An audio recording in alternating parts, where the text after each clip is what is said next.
जिस दिन मेरे देश के 17 जवान शहीद हुए थे, उस दिन आपने ताली थाली बजाने का प्रोग्राम रखा था। जिस दिन मेरे देश के 5 जवान शहीद हुए थे, उस दिन आपने दिया जलाने का प्रोग्राम रखा था। और आज फिर मुठभेड़ में हमारे जवान शहीद हुए हैं, तब आप सेना से फूल बरसवा रहे हैं। क्या अब सेना सिर्फ यही काम करेगी कि वो फूल बरसाया करेगी? आपको लॉकडाउन खोलना चाहिए था, सेना की मदद लेते।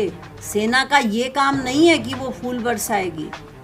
पहले और दूसरे लॉकडाउन में आप खुद आए थे, तीसरे जनता को टास्क देने के लिए। तीसरा टास्क आपने अपनी कोठी से ही सेना को दे दिया। ये जनता बेवकूफ़ नहीं है, ये सब जानते हैं। कुछ मेरे भाई तो ये भी कह रहे थे कि नहीं नहीं, हम तो कोरोना से जंग जीत गए होते, हमें तो इस जमातियों ने मार दिया। अरे तुम्हें जमातियों ने नहीं मारा है, तुम्हें बारातियों ने मारा है। जो ट्रम्प के साथ आए थे, उन लोगों के मारे हुए हैं हम। जिस समय बाकी देशों ने फ्लाइटें बंद कर दी थी, हमारे देश के अंदर उस समय राष्ट्रपति ट्रम्प आ रहे थे और एक भव्य आयोजन किया जा रहा था। लॉकडाउन के अंदर कोरोना के मरीजों की संख्या सिर्फ 1000 थी। तब हम मजदूरों को रोक रहे थे। जब कोरोना संक्रमित की संख्या आज 39,000 को पार कर गई है, तब हम मजदूरों को उनके घर भेज रहे हैं। मजदूरों से तो आप पैसे वसूल रहे हैं, और वो भी उतने पैसे जितने का टिकट है उससे 50 रुपये फालतू। शर्म आनी चाहिए आपको। तो लाल बहादुर शास्त्री, जिनके पास सिर्फ 2 जोड़ी कुर्ते धोती होते थे, अगर उनकी वाइफ ने कभी ये कहा कि आप नया कुर्ता ले लो, तो पंडित जी शास्त्री जी ने ये कहा कि नहीं, मैं गरीब देश का प्रधानमंत्री हूँ। लेकिन आप तो 10-10 लाख के सूट पहनते हैं। आप तो, मैंने सुना है कि एक ड्रेस को दोबारा पहनते ही नहीं है, काजू की रोटियां खाते हैं आप। तो शोर मचा रखा है कि हमने तो देश के लिए 18-18 घंटे काम करते हैं, हम तो सोते ही नहीं हैं। मातृभूमि, देशभक्ति और न जाने तमाम क्या क्या बातें। मजदूर दिवस के दिन जब मिक्सर के अंदर मजदूर बैठ कर के जा रहे थे, तब कैसा लगा आपको? जनता की तो आंखों में आंसू आ गए। आपका पता नहीं मान्यवर, आपने देखा भी कि नहीं देखा, क्योंकि आप तो सिर्फ वही चैनल देखते होंगे जो बिके हुए चैनल है। दोस्तों नमस्कार, मैं डॉक्टर शालिनी राकेश आज आपसे चर्चा करना चाहती हूँ, क्या वाकई हम कोरोना की जंग जीत रहे हैं? या हम कहें तो प्रधानमंत्री मोदी कोरोना की जंग जीत रहे हैं? मुझे लगता है नहीं, क्योंकि सरकार की कुछ गलतियां मैं आपको गिनाना चाहती हूँ। यह गलतियां शुरू हुई लॉकडाउन 1 से, या मैं कहूँ 30 जनवरी से, जब कोरोना का पहला केस भारत के अंदर देखा गया था। लॉकडाउन उस समय किया जाना चाहिए था, ना कि 22 मार्च को। उससे पहले फरवरी में 1 या 2 दिन का लॉकडाउन किया जाना चाहिए था। उस लॉकडाउन के अंदर हमें देखना चाहिए था कि किस किस के अंदर कोरोना के सिम्टम्स मौजूद हैं, या उनकी रैपिड टेस्टिंग की जानी चाहिए थी। कहाँ कहाँ पर लोग हवाई जहाज से गए थे, वो विवरण हमारे पास था। उन सबके एड्रेस, वो लोग किस किस देश, किस किस प्रदेश के अंदर गए हैं, किस किस शहर में गए हैं, उस शहर को रेड जोन बना देना चाहिए था। जिससे वो मिले वहाँ ऑरेंज जोन होता और बाकी ग्रीन जोन होते। किसी को भी लॉकडाउन करने की आवश्यकता नहीं पड़ती। लेकिन सरकार की यह गलती है कि पहले तो उन्होंने लॉकडाउन लेट किया। जिस समय बाकी देशों ने फ्लाइटें बंद कर दी थी, हमारे देश के अंदर उस समय राष्ट्रपति ट्रम्प आ रहे थे और एक भव्य आयोजन किया जा रहा था। वह गलत था। उस समय WHO ने भी वैश्विक संकट बोल दिया था कोरोना का, लेकिन हमें इसकी कोई चिंता जैसे थी ही नहीं। हम मान बैठे थे कि नहीं, कोरोना से कुछ होने वाला नहीं है। हम मध्य प्रदेश में सरकार बना रहे थे, वह हमारी गलती थी। उस समय हमारा ध्यान rapid testing kit, PPE, ventilator की तरफ होना चाहिए था, ना कि सरकार बनाने की तरफ। यह गलती नंबर 1। गलती नंबर 2, पहले घोषणा की जानी चाहिए थी 8 या 10 दिन पहले कि सब अपने अपने घर चले जाएं। कोरोना महामारी है और कोरोना से बचने के लिए हम देश में लॉकडाउन करने जा रहे हैं, क्योंकि हमारे पास अस्पतालों की सुविधा नहीं है। यह बात स्पेशली हमें मेंशन करनी थी। सभी मजदूर अपने अपने घरों को चले जाते, लेकिन हम क्या करते हैं कि जब लॉकडाउन के अंदर कोरोना के मरीजों की संख्या सिर्फ 1000 थी, तब हम मजदूरों को रोक रहे थे। जब कोरोना संक्रमित की संख्या आज 39,000 को पार कर गई है, तब हम मजदूरों को उनके घर भेज रहे हैं। मेरी नज़रों में यह गलत है। हमें मजदूरों को पहले घर भेजा जाना चाहिए था। और जो हमने एकदम से लॉकडाउन कर दिया, सब्जी और किराना की दुकानों पर लंबी लंबी लाइनें लगने लगी। जाहिर सी बात है, आदमी को खाने के लिए आवश्यकता है सब्जी मार्केट जाने की। अगर आप एक बात मान करके चलिए कि अगर 100 आदमियों को एक दुकान से सब्जी खरीदनी है, तो वो पूरे दिन में उसके पास टाइम है 8 घंटे का, 10 घंटे का, उसमें धीरे धीरे वो लोग जाते हैं। और अगर 2 घंटे का समय है, सब्जी फिर भी 100 लोगों को खरीदनी है, तो जाहिर सी बात है भीड़ बढ़ेगी। ऐसा ही यहाँ देखा गया। और फिर कोरोना 2 के अंदर हमने कोरोना से बचने की तैयारियों पर जोर नहीं दिया, हमने उसमें भी कोरोना का धर्म ढूंढ लिया। हम उसमें जमातियों के पीछे हाथ धो करके पड़ गए। जो ताकत हमारी कोरोना की तैयारी करने में लगनी थी, हमें अस्पतालों को तैयार करना था, हमें अपने लोगों को तैयार करना था, हमें स्क्रीनिंग करानी थी, हमारी मीडिया का ध्यान जो है वो इस तरफ होना चाहिए था कि कोरोना से कैसे लड़ी जा सके, इस पर वो डिबेट कराते और लोगों को जानकारियां देते। लेकिन वहाँ पर तो हिंदू मुस्लिम किया जा रहा था। यह भी हमारी गलती थी। उसके बाद जब हम कोरोना के लिए तैयारी करनी चाहिए थी, उस समय हमारी एनर्जी वेस्ट हुई मजदूरों को खाना देने के अंदर, इतनी सारी भीड़ को नियंत्रण करने में। जो पुलिस, जहाँ जब लॉकडाउन नहीं होता तो भी यही पुलिस होती, वो लोग सोशल डिस्टेंसिंग बना करके रखते, सब लोग मास्क बना करके रखते और अपना देश धीरे धीरे चलता रहता। थोड़ी गति धीमी करने की आवश्यकता थी। जिलों की बाउंड्री आप सील कर देते तो भी काम चलता रहता।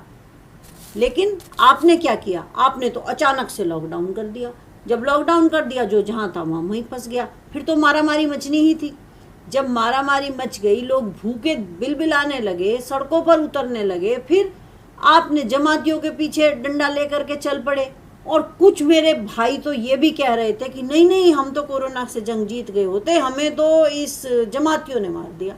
अरे तुम्हें जमातियों ने नहीं मारा है, तुम्हें बारातियों ने मारा है। जो ट्रंप के साथ आए थे उन लोगों के मारे हुए हैं हम। जब अहमदाबाद के मोटेरा स्टेडियम में उस समय इतनी बड़ी तैयारी हुई थी, तब कोरोना संक्रमण की नींव भारत में रख दी गई थी। उस समय 135 करोड़ भारतीयों के जीवन को संकट में डाल दिया गया था। इस बात को कोई नहीं कहता है। अब आते हैं लॉकडाउन 3 की तरफ। अब लॉकडाउन 3 में क्या किया? लॉकडाउन 3 के अंदर वो जोन बनाए गए जो जोन पहले बनाए जाने चाहिए थे। अब red zone, orange zone, green zone. अरे आपने लॉकडाउन किस लिए किया था? कि कम्युनिटी ट्रांसमिशन ना हो। कम्युनिटी ट्रांसमिशन हो गया। आप ही लोगों ने बताया कि सब्जी वाले से फैल रहा है, दूध वाले से फैल रहा है, सब्जी मंडी के अंदर फैल गया है, पूरी गली को लॉकडाउन कर दिया गया है। वहाँ पे दिल्ली के अंदर जो खाना बांट रहे थे उनके अंदर कोरोना मिल गया है। और जब कोरोना की टाइम, उसमें भी आपने मुनाफा खाने की सोची। इससे बड़ी शर्म की बात और क्या होगी कि आप, जब देश इतने बड़े संकट से गुजर रहा है, उस संकट की घड़ी में भी आपको पैसे प्यारे हैं, जनता नहीं। बड़ी बड़ी बातें करते हैं आप। जनता को मास्क ना दे इसलिए आपने उसे गमछा बता दिया।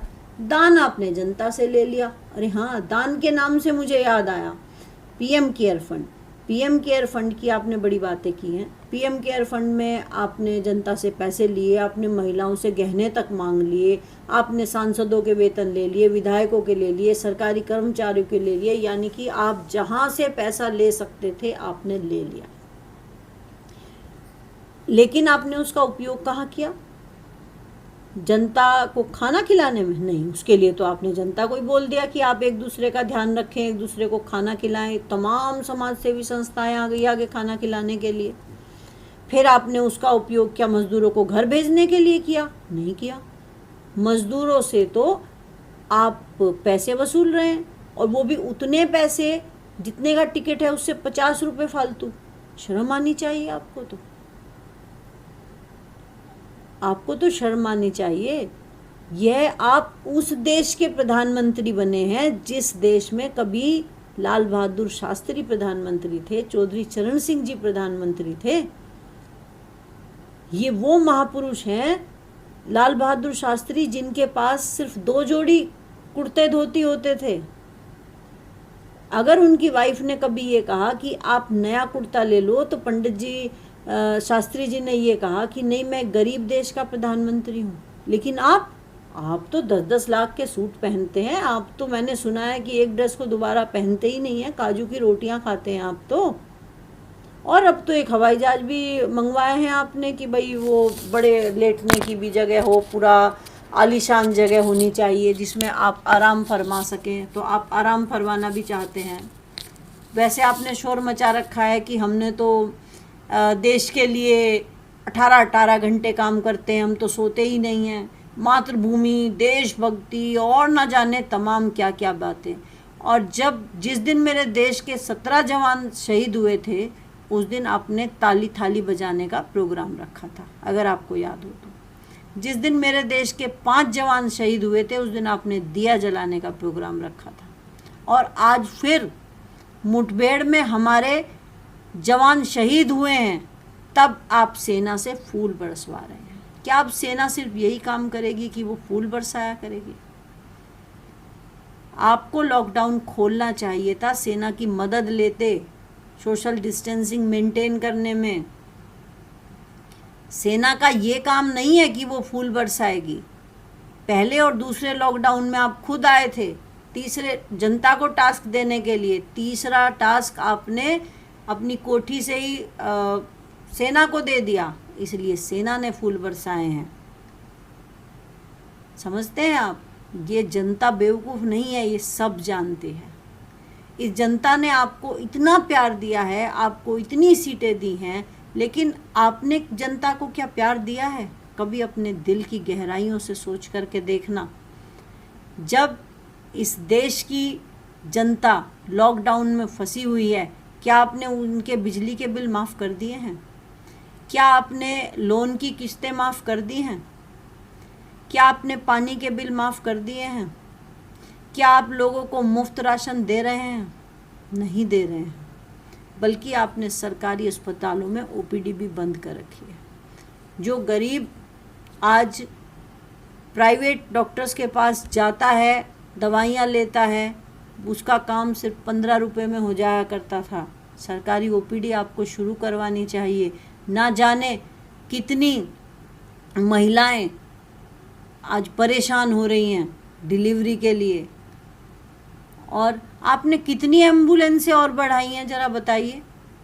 आप सबकी बुराई करते रहते हैं कि कांग्रेस ने ये किया, समाजवादी ने ये किया, उसने ये किया, उसने सब बेकार है, पूरा देश बेकार है, सिर्फ आप ही बढ़िया हैं। हम आपको बहुत अच्छा मानते हैं, तभी आपको दोबारा चुन कर के भी लाए हैं। तो आप ये बताइए कि आपने कितने अस्पताल बनाए हैं, आपने कितनी एम्बुलेंसें खरीदी हैं, आपने स्वास्थ्य सेवाओं के लिए जीडीपी का 1.5% रखा है ना, तो उसने में तो सर सिर्फ खांसी जुकाम का इलाज हो सकता है, उसमें कोरोना जैसी महामारी से तो जंग हम नहीं लड़ सकते हैं। इसीलिए हम फेल हो रहे हैं, इसीलिए जनता लॉकडाउन के अंदर है। और आपने एक दीवार का निर्माण किया था गरीबी को छुपाने के लिए। गरीबी तो खुद चलते हुए सड़कों पर आ गई, आपने देखा, गरीबी सड़कों पर आई थी ना। और मज़दूर दिवस के दिन जब मिक्सर के अंदर मज़दूर बैठ कर के जा रहे थे, तब कैसा लगा आपको? जनता की तो आंखों में आंसू आ गए। आपका पता नहीं मान्यवर आपने देखा भी कि नहीं देखा, क्योंकि आप तो सिर्फ वही चैनल देखते होंगे जो बिके हुए चैनल हैं। आप अपने जो लिबास है ना, अब सिर्फ एक सफ़ेद रंग का लिबास पहनिए, और वैसे भी आप 70 साल के तो हो ही गए होंगे। अब आपको ईश्वर में ध्यान लगाना चाहिए और सद्बुद्धि से काम लेना चाहिए। गरीब जो जनता है या जो मध्यम वर्गीय जनता है, उसके बारे में ज़्यादा सोचना चाहिए। अपनी जनता को प्यार करना चाहिए। आपने अपने मन की बात बहुत कह ली, अब जनता के मन की बात सुन लीजिए। जनता चाहती है कि उसकी रोजी रोटी चले। आज वो जनता के लोग भी भिखारी बन गए हैं, खाना मांगने को मजबूर हैं, जो खुद कमाते थे, खुद खाते थे। आज वो बेचारे भी लंबी लंबी लाइनें लगा करके सड़क पर भिखारियों की तरह से खड़े हैं। कोई इंसान नहीं चाहता है, कम से कम कोई भारतवासी तो नहीं चाहता है कि मैं एक कटोरी या प्लेट लेकर के अपने बच्चे के लिए लाइन में खड़ा हूँ और मुझे खाना के लिए इस तरह से खड़ा होना पड़े। क्या बीतती होगी उन लोगों पर। जब एक माँ अपने बच्चे को खाना नहीं दे पाती है, उसका तो मौत सिर्फ उसी दिन ही हो जाती है। और आपने वह खबर भी सुनी होगी कि एक महिला ने अपने बच्चों को भी नदी में डुबा दिया और खुद भी कूद गई। एक बाप ने इसलिए आत्महत्या कर ली क्योंकि वो खाना नहीं दे पा रहा था। ऐसे बहुत सारे केस हैं। और 11 मजदूर तो पैदल चलते चलते मर गए, लेकिन आपको कोई फ़र्क नहीं पड़ता है। फ़र्क डालिए, जनता आपसे हिसाब चाहती है। कोरोना में विजय तभी होगी जब आप जनता के मन की बात सुनेंगे। हम आपके साथ हैं, आप भी हमारे साथ बनिए। आप हमारे प्रधानमंत्री बनिए, आप बीजेपी के प्रधानमंत्री मत बनिए। आप सिर्फ अपने अमीर दोस्तों के बारे में सोचते हैं, हमारे बारे में कौन सोचेगा। जय हिंद। इस खबर को अभी लाइक करें, शेयर करें और ऑनलाइन न्यूज इंडिया की सभी खबरें अपने मोबाइल फोन पर सबसे पहले देखने के लिए अभी चैनल को सब्सक्राइब करें और घंटी जरूर दबाएं।